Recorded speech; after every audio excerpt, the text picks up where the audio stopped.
سرکار تاج الاولیاء کے پاس ایک شخص تھا جس کا نام تھا فدا رام. وہ شخص آیا، سرکار تاج الاولیاء علیہ رحمۃ الرضوان نے ایک لکڑی اٹھائی اور مارتے ہوئے کہا بڑا ظالم ہے، مخلوق کو ستاتا ہے. پھر فرمایا سود لینا چھوڑ دے.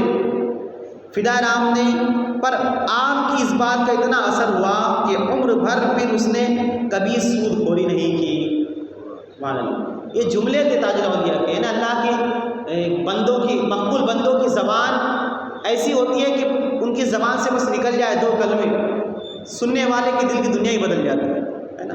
تو اس نے توبہ کر لی سرکار تاج الاولیاء کے پاس، اور زندگی بھر اس کام کو چھوڑ دیا اور آپ کا غلام بن گیا، آپ کی غلامی میں رہنے لگا. سرکار تاج الاولیاء کے پاس ایک سود خور آیا، خوب گڑ گڑایا تاکہ اس کی حالت صحیح ہو جائے. حضرت نے جواب میں فرمایا، سود کھاتا تھا، سود کا مال. حضرت فرماتے ہیں کہ کتا مار کے لاتے جی اور دونوں مل کر کھاتے، کتا مار کر لاتے اور دونوں مل کر کھاتے. تو یہاں پر سرکار تاج الاولیاء نے مختصر سے دو جملے کے اندر سرکار دو عالم صلی اللہ علیہ وسلم کی حدیث پاک کو ذکر کیا. حدیث پاک کیا ہے؟ حدیث پاک ہے الدنیا جیفۃ وطالبھا کلاب. دنیا مردار ہے اور اس کا طلب کرنے والا کیا ہے؟ کتا ہے. تو تم دنیا کی طرف، حرام خوری کی طرف تم بڑے ہو، تو سرکار تاج الاولیاء فرماتے ہیں کہ تم پہلے وہ کام چھوڑو، اس کام کو، حرام کاری کو چھوڑو، اس کے بعد میری بارگاہ میں آؤ. اسی طریقے سے یہ تو حرام کاری ہوگی. اس کے علاوہ آپ کے جو چہیتے شاگرد اور چہیتے آپ کے مرید تھے، حضرت یوسف شاہ تاجی رحمۃ اللہ علیہ، آپ کی ایک درویش سے دوستی ہو گئی. وہ درویش کیمیا جانتے تھے. کیمیا کہتے ہیں یعنی سونا بنانے کی ترکیب. کچھ ایسے کیمیکلز ہوتے ہیں، اب پہلے کے لوگ بنایا کرتے تھے کہ سونا بنا لیا کرتے تھے، لوہے کو سونا بنا لیا کرتے تھے. تو اب وہ جناب جو ہے سونا بنانا جانتے تھے. تو سرکار تاج اولیاء کے جو مرید خاص تھے حضرت یوسف شاہ تاجی رحمۃ اللہ علیہ نے ان سے کیمیا سیکھ لیا، یعنی سونا بنانا سیکھ لیا. جب سیکھ لیا تو اب حضرت کی بارگاہ میں آئے اور کہا، سوچنے لگے دل میں کہ یہ کام کرنے سے پہلے حضرت کی اجازت لوں گا، اس کے بعد کروں گا. ایسا ہوتا ہے مرید. مرید پیر بھی بڑا باکمال اور مرید بھی باکمال. پکا مرید کہ جب تک حضرت اجازت نہیں دیں گے میں یہ کام نہیں کروں گا. آئے حضرت کی بارگاہ میں. آپ نے سوچا کہ اگر حضرت تاج الاولیاء سے اجازت مل جائے تو بلا محنت و مشقت کے بہت اچھی آمدنی ہاتھ میں آ جائے گی. سونا بنانے کا فارمولہ ہی مل گیا. سونے سے بڑھ کر اور کون سی چیز قیمتی ہے کیا کوئی قیمتی چیز سونے سے بڑھ کر؟ تو آپ جیسی حضور کے پاس پہنچے، سرکار تاج الاولیاء فرماتے ہیں غلاظت کھانا چاہتے ہو؟ حضرت کیا فرماتے ہیں؟ غلاظت کھانا چاہتے ہو؟ حضرت یوسف شاہ تاجی رحمۃ اللہ علیہ فوراً سنبھل گئے.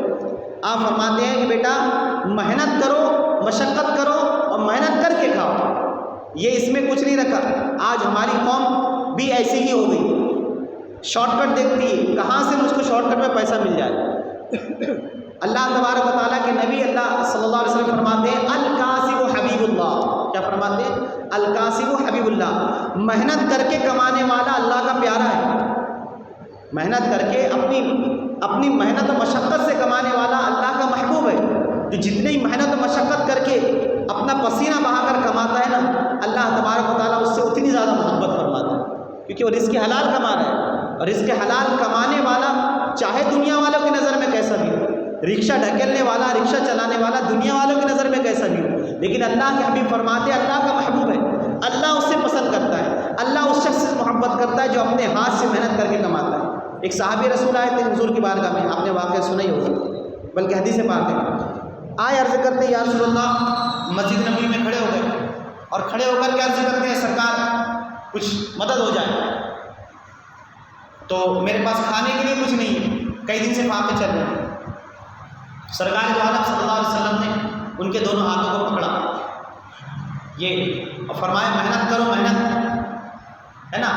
آپ نے مانگنے سے منع فرمایا اور مانگنے سے منع فرمانے کے بعد آپ نے کچھ 2 درہم یا 4 درہم آپ نے جمع کیے صحابہ سے اور جمع کر کے ان کو دیے. فرمایا کہ 2 درہم سے اپنے بچوں کو آج کے کھانے کا انتظام کرو اور 2 درہم سے تم کلہاڑے لے کر کے آؤ.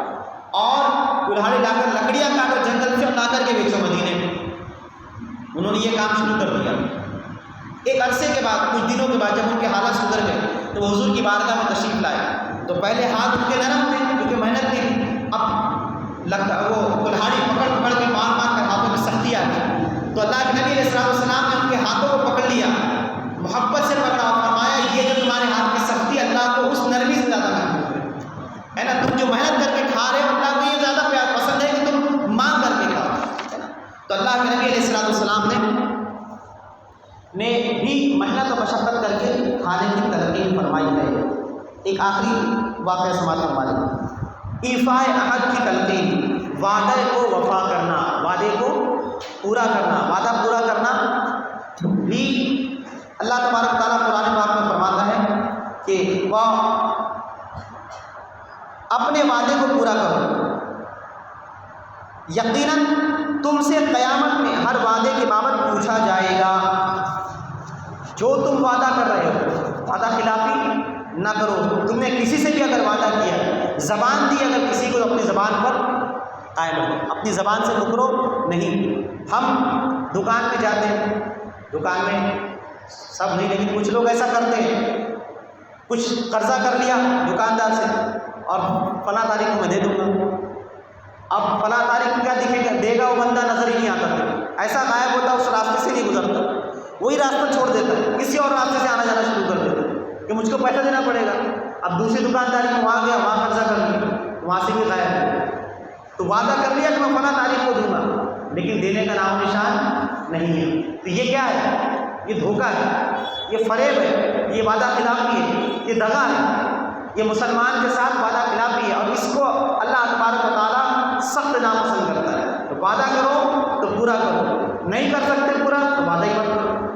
اور اسی طریقے سے ہم موبائل پر اکثر بس 5 منٹ میں آ رہا ہوں، 2 منٹ میں آ رہا ہوں، اور وہ 2 منٹ آدھے گھنٹے میں کب بدل جاتا ہے کوئی پتہ نہیں ہوتا ہے نا.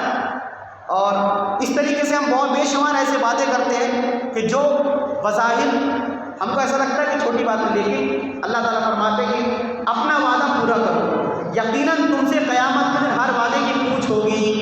اللہ تعالیٰ فرماتا ہے کہ یقیناً تم سے ہر وعدے کی پوچھ ہوگی. اور دوسری جگہ فرماتا ہے وَالْمُوفُونَ بِعَهْدِهِمْ إِذَا عَاهَدُوا، اللہ کے نزدیک نیک لوگ وہ ہے جو اپنے وعدے کو پورا کرے. اللہ کے نزدیک نیک کون ہے؟ جو اپنے وعدے کو پورا کرے.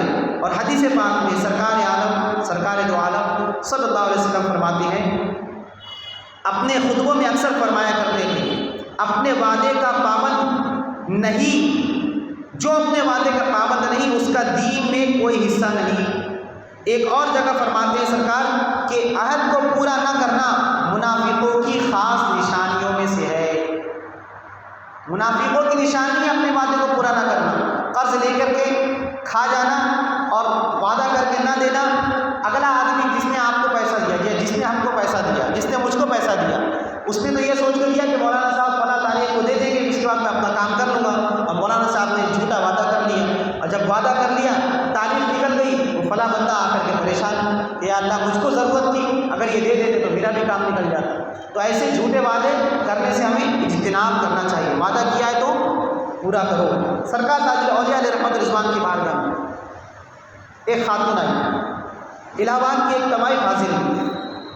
اس کی ماں نے درخواست کی بابا جان میں اپنی بچی کو گانے باجے سے دور رکھنا چاہتی ہوں مگر معاشی تنگی سے مجبور ہوں، دعا کیجیے کسی اچھی جگہ اس کا ٹھکانہ ہو جائے تو میں یہ دربار میں حاضر ہو کر نذر پیش کر کے غریبوں کو کھانا کھلاؤں گی. یہ سمجھ لیجیے اس نے منت مانگی، وعدہ کر لیا کہ جب میری بچی کا رشتہ ہو جائے گا، شادی ہو جائے گی تو میں کیا کروں گی، نذرانے کے طور پر کھانا کھلاؤں گی. آج بہت سے لوگ منت مانگتے ہیں اور منتیں مانگنے پر پوری ہونے کے بعد اس کو پورا نہیں کرتے. ایسے بھی بہت سے لوگ موجود ہیں. سرکار تاج الاولیاء نے ارشاد فرمایا حوجی بڑے آدمی سے نکاح ہو جاتا، بہت خوش رہتی، لڑکا ہوتا، آپ کا ارشاد حرف بحرف پورا ہوا. ایک بڑے آدمی سے یعنی بڑے مالدار اور خوشحال گھرانے والے شخص سے اس کی بچی کا نکاح ہوا، شاندار زندگی بسر ہونے لگی. 9 مہینے میں لڑکا بھی پیدا ہوا، بڑی دھوم دھام سے عقیقہ ہوا. اسی وقت سے پیٹ میں درد شروع ہو گیا. بڑے آدمی کے گھر تو تھی، بہت سے بہتر ڈاکٹروں سے علاج کرایا، لیکن افاقے کی بجائے تکلیف بڑھتی چلی گئی، دن رات تڑپتی رہی، سوکھ کر کانٹا ہو گئی۔ ڈاکٹر و حکیم بے حد پریشان ہوئے، 1 سال بعد زندگی سے مایوس ہو گئی۔ ایک رات آنکھ لگی تو کیا دیکھتی ہے کہ سرکار تاج الاولیاء تشریف لائے اور کہا، کیوں جی فقیر سے دھوکہ اور بے وفائی کے نظر پوری کرنے کو حاضر دربار نہیں ہوئی؟ یعنی وہ وعدہ کر کے بھول گئی تھی کہ میں نے وعدہ کری تھی کہ میں نیاز کروں گی۔ اچانک آنکھ کھلی، جیسی ہی آنکھ کھلی والدہ کا وعدہ یاد آیا، خیال ہوا کہ واقعی مجھ سے بہت بڑی غلطی ہوئی ہے، بچے کی کم عمری کی وجہ سے میں ناگپور نہ جا سکی اور نیاز گھر پر ہی کر دی۔ اپنی اس غلطی پر بے حد پشیمان ہوئی، وہ سفر کے لائق نہیں تھی مگر ناگپور جانے کا ارادہ کر دیا۔ جیسی ہی تیاری شروع کی، ناگپور جانے کا جیسے ارادہ کیا، تیاریاں شروع کی، درد کم ہونا شروع ہوا اور جیسے ہی ناگپور تاج الاولیاء کی بارگاہ میں پہنچی، صحت یاب ہو چکی تھی، یعنی جو بستر مرگ پر لگ چکی تھی وہ بچی صحت یاب ہو گئی۔ سرکار تاج الاولیاء کی خدمت میں حاضر ہوئی، آپ نے وہی الفاظ جو خواب میں دہرائے تھے وہی الفاظ کہے اور اس کے بعد دربار میں بہت دھوم دھام سے اس نے نظر پیش کی، غریبوں مسکینوں کو کھانا کھلایا اور آپ کے قدم پر اپنا سر رکھ کر خوب روئی۔ آپ نے دعا دے کر اس کا قصور معاف فرما دیا۔ تو سرکار تاج الاولیاء علیہ رحمۃ الرضوان اس طریقے سے لوگوں کی تربیت فرمایا کرتے تھے، اور جو تربیت کرتے تھے قرآن و حدیث کی روشنی میں کرتے تھے، اللہ اور رسول کے فرمان کے مطابق ایمان والوں کی تربیت فرمایا کرتے تھے۔ اور آپ کے کردار کو دیکھ کر کے کئی لوگ آپ کے دستے برحق پر غیر جو تھے انہوں نے کلمہ پڑھا، ایمان لائے۔ ایک آخری چھوٹا سا واقعہ مختصر 2 منٹ کا سماعت فرما لیں کہ 1925 کی بات ہے، سرکار تاج الاولیاء نے اپنے والدین کی خدمت گزاری کی بھی تلقین فرمائی کہ اپنے والدین کی خدمت کرو۔ اللہ اور رسول صلی اللہ علیہ وسلم نے متعدد جگہ قرآن حدیث میں والدین کی فرما برداری کی تلقین فرمائی ہے۔ سرکار تاج الاولیاء کے عقیدت مندوں میں اپنے والدین کی خدمت کرنے کا حکم دیتے، ان کی نافرمانی اور ایذا رسانی سے باز رہنے کی تلقین فرماتے۔ لہٰذا ایک صاحب جن کا نام تھا فرید، وہ MLT پاس کرنے کے بعد فروری 1925 میں حیدرآباد دکن میں پروفیسر کے لیے درخواست آپ نے کی تو ملاقات کے لیے بلایا گیا۔ وہ سرکار تاج الاولیاء کی خدمت میں حاضر ہوئے، آپ نے ارشاد فرمایا، نہیں جاتے جی، حیدرآباد میں نوکری لگ گئی پروفیسر کی، یہاں پر انجمن اسکول میں تھے، وہاں پر نوکری لگ گئی، سرکار فرماتے نہیں جاتے ہیں۔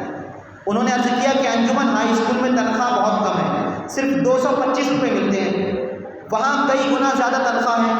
آپ نے فرمایا بوڑھی اماں کو کون سنبھالے گا؟ اگر تم چلے جاتے تو تمہاری بوڑھی ماں کا خیال کون کرے گا؟ اب انہوں نے کہا حضور تنخواہ زیادہ ملے گی تو نوکر رکھ لوں گا۔ آپ نے ارشاد فرمایا بڑا ضدی ہے، نہیں مانتا، بڑا ضدی ہے، نہیں مانتا، اچھا مجھے مٹی دینے کے بعد چلا جانا، تجھ سے بڑا کام لینا ہے۔ اور اسی سن 1925 میں سرکار تاج الاولیاء کی وفات بھی ہوئی۔ آپ نے وفات سے پہلے اپنی موت کی، اپنی وفات کی خبر بھی دے دی تھی کہ میں اسی سال میں میرا انتقال ہونے والا ہے، اور آپ نے تلقین فرمائی کہ اپنی بوڑھی ماں کی خدمت کرو، ماں باپ کی خدمت جیسا تم خدمت کرو گے نوکر ویسے نہیں کر سکتا۔ نوکر ہے، وہ تو اپنی نوکری کے حساب سے کرے گا، تمہارے جذبات جو اٹیچمنٹ تمہارا اپنے ماں باپ سے کسی اور کا نہیں ہے، تو اپنے ماں باپ کی خدمت خود ہو کر کے کرو، کیونکہ ان کو تمہاری ضرورت ہے، ماں باپ کو تمہاری حاجت اور تمہاری ضرورت ہے، نوکروں کی ضرورت نہیں ہے، وہ تو اپنا کام کریں گے۔ اللہ تعالیٰ ہمیں والدین کی خدمت کی توفیق عطا فرمائے۔